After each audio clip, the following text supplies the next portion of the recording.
Yep. What we put into our bodies is very special, whether it's air, water, medicine, and especially food. It can leave us with deep emotions and create memories that last a lifetime. However, we become more disconnected from our food than ever before. You wouldn't take medicine without a doctor's recommendation. You wouldn't drink water from an unknown source. Yet, a lot of the food we eat today is filled with ingredients that most of us can't readily identify. Even healthier options aren't immune. These ingredients are commonly found in plant-based milks.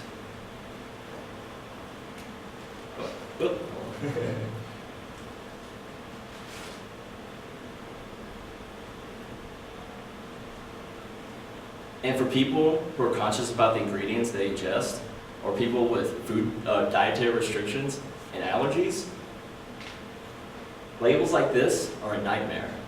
They cost people time searching Google to figure out what these are, and not time spent doing things they love with people they care about. Plant-based milk must be better. And that's why we made Sun Milk. It's sunflower seed milk, and the only sunflower seed milk currently being offered on the market. And guess what? Plant-based milk just got better. With only 4 ingredients: some organic sunflower seeds, sunflower lecithin, filtered water, and sea salt. And allergy-friendly, containing none of the top 8 allergens identified by the FDA. Vegan, containing no animal products whatsoever. And sustainable. Sunflower seeds can take 70% less water to grow per pound versus other nuts and seeds. With the plant-based milk market at $2 billion and room to expand into other markets, considering our sunflower seed sustainability and allergy-friendly aspects, sunflower seed milk is a huge opportunity. My name is Jordan Rinovich, CEO of Boulder Sun, and along with my team, Jamie and Destiny, we bring a wide range of skills along with specialized, personalized skills that set us up perfectly to execute the next phase of Sun Milk. Since starting distribution at the end of December, we've grown to 5 retail locations and are enjoying steady sales week after week. And now, we're planning our scale-up operation, starting conversations with some of the biggest retailers in the country. And hopefully, at this point, we can show a letter of interest from Whole Foods or another big retailer.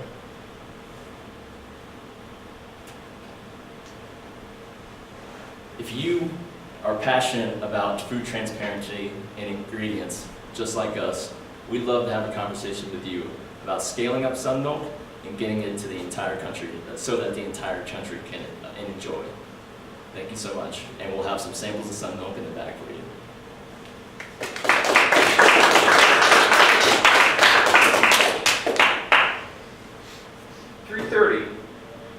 I feel like there's a lot we didn't hear. And I'd be curious to think about what you guys know about Boulder Sun. What's out of this? What are we missing? Connor, How much does it cost? how much does it cost? Okay. And to produce too. Yeah, Also what produce. do the numbers look like on this? You got a physical product that people can do the quick math on and understand what within reason, like unit cost, potential scale, retail price of Joya. I wanted to know, what, so you're saying you're scaling up, but are you making other products? Did you say that? No, Okay. we're just scaling just Sun Milk, scaling Just up Sun scaling, Milk. okay. Yeah. So just talking about Sun Milk for now. Silver Roots, you know this team pretty well. Yeah, so I kind of, I think the same thing with Hard.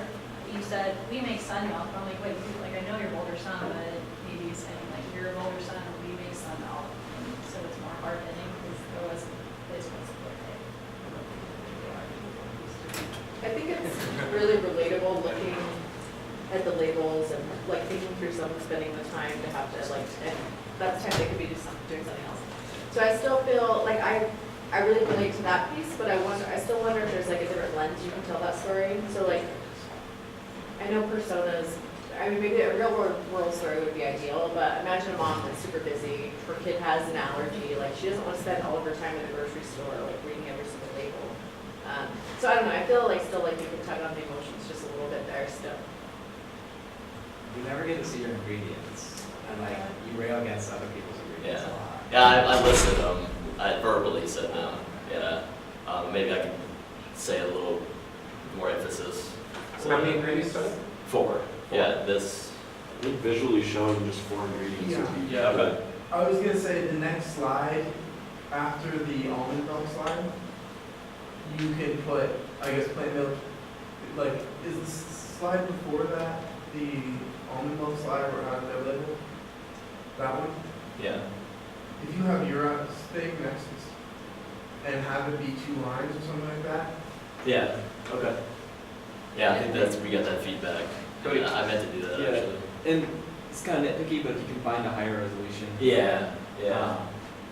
But also I think your problem statement was really solid, like, within the first 30 seconds of you talking, I know the problem you're addressing and kind of draw me in, so. Good. Yes, Steve. Let me give you guys something.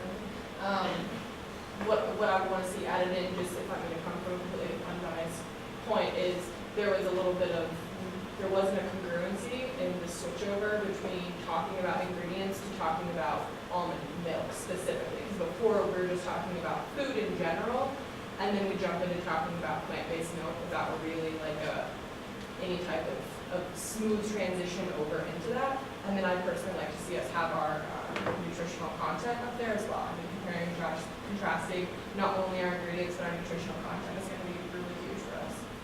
Aaron, you have any? Or sorry, Sarah, you got any? Oh, I was gonna say for the slide where you have the milk on the right-hand side and then you're like cycling through the words on the left, can you leave some of the words out there so it's kind of building all these things and it keeps like reminding people of all of their So stuff? instead of doing a new slide, put allergy friendly underneath. Yeah, just like, Yeah, no, just like stack them up, Basically, so, that's important. yeah, so Okay. it looks Okay. like really great that way. Okay. And then I was wondering, do you guys call out almond milk, but would you also wanna, like the nut, like I do a lot of alternative milks, but there's so many to pick Yeah. from, could you maybe call out like coconut milk and like all those? Almond other milk ones? is 70% of the market, so Okay. that's why, and we're not trying to like specifically attack them. Right. So, yeah, we're not trying to compare ourselves to a certain type of milk, it's just that most plant-based milks have those weird ingredients in, no matter what they are. Whether they're cashew or almond, it doesn't really matter. The almond part's not the important part, it's the fact that they're adding all of these extra ingredients into any type of plant-based milk. Go back to the almond milk ingredients, please.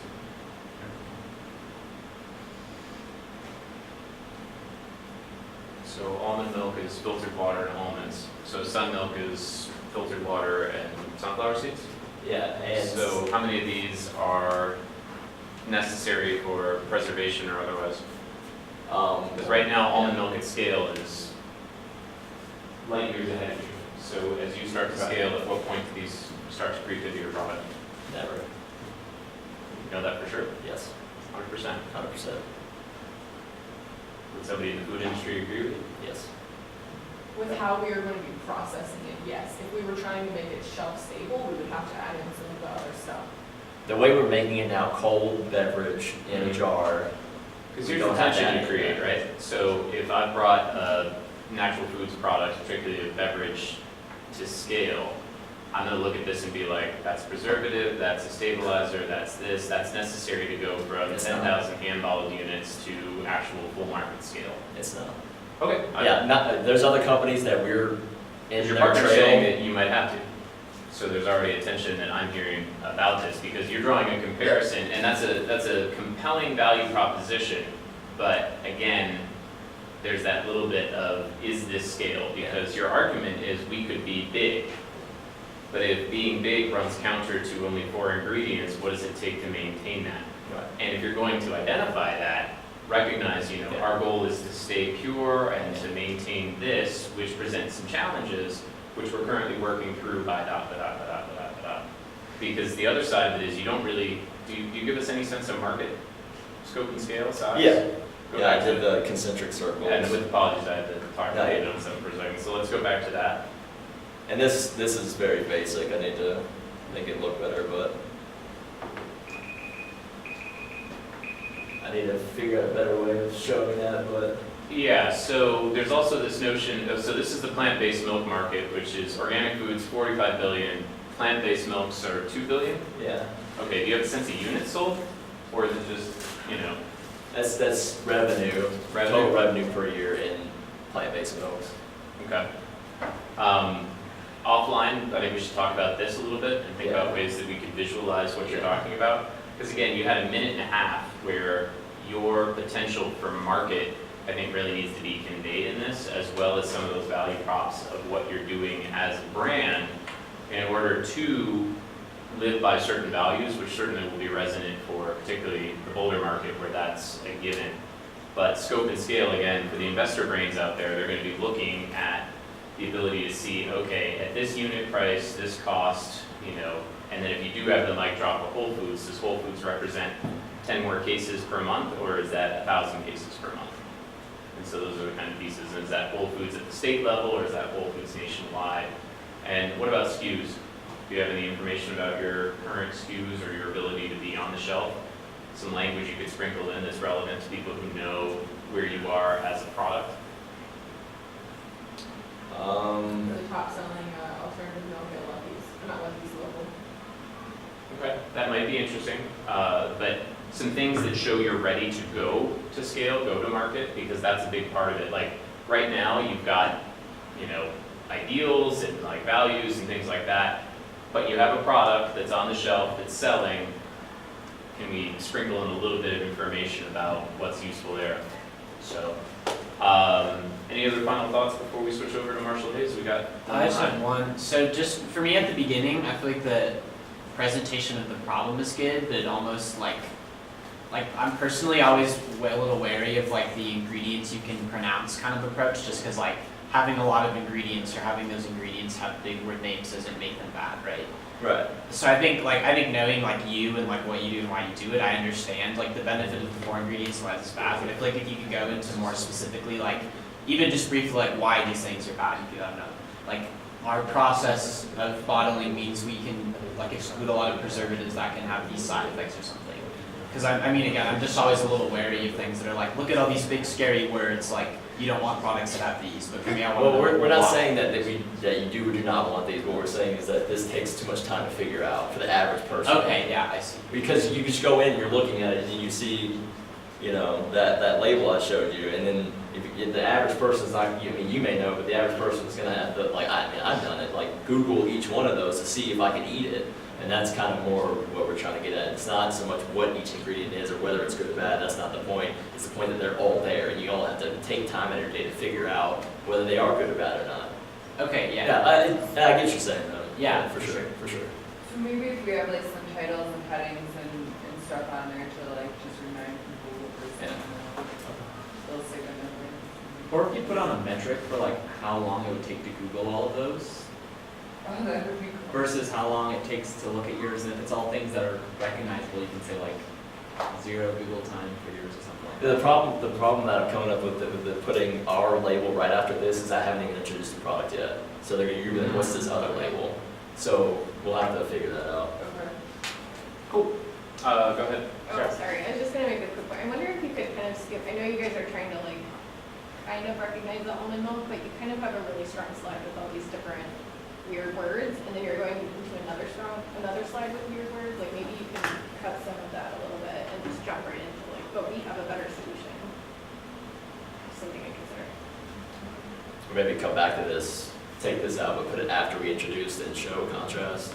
I think Wired does this every month where they take some sort of product that and they break down all the ingredients, which is always educational because some of this stuff, like I said, is necessary, big air quotes, I don't want to fan any flames, but a lot of what's in there is there in order to ... And do folks know about this? Again, I'm preparing for getting flamed from the folks that are closer to it. What's the primary ingredient? What's the second ingredient? Calcium carbonate. The Right. primary Water, ingredient is yeah. water. The Right. primary ingredient is water. It's the first Primary one. ingredient is water, yeah, followed by almonds, but almond milk is water and almonds. So for those of you who've never read a label like this, you know, when the first ingredient is high fructose corn syrup, you're basically eating high fructose corn syrup followed by some percentages of these, which is never really fully specified. But if Sometimes you it's figure less it- than 2%. Yeah, 4%, exactly. whatever. So, But it does contain almonds. yeah, and just kind of helpful to understand. But let's take a little bit of time and we can loop back through that. Quick clap for Boulder Sun.